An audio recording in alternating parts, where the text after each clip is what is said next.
ሰላም ሰላም። እነዚህን የመሳሰሉ ቆንጆ ቆንጆ የግቢ በሮችን የአገልግሎት ጊዜያቸውንና ውበታቸውን እንዲሁም ጥንካሬያቸውን በ80% የሚቀንስ ነገር እንዳለ ታውቃላችሁ?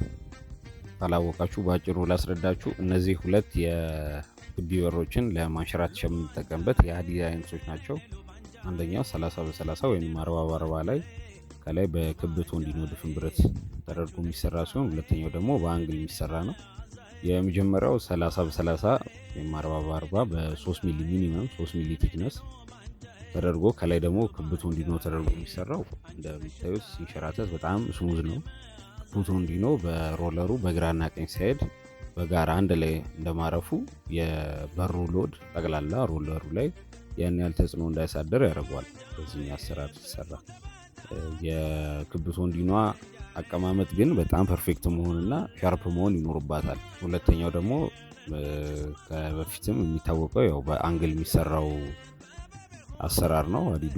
ይሄኛውም ቆንጆ ነው፣ ግን የበሩን ጠቅላላ ሎድ እንደምታዩት በሮለሯ ሴንተር መሀል ፓርት ላይ ነውና በዚህ ምክንያት የተወሰነ ፍሪክሽን ይኖራል። ከጊዜ በኋላ ለማንሸራተት የተወሰነ አስቸጋሪ ሊሆን ይችላል። ይሄ እኛ ሀሳብ ነው። ሙያተኞችም ቤት አሰሪዎችም እናንተን ሀሳብ አሳውቁን።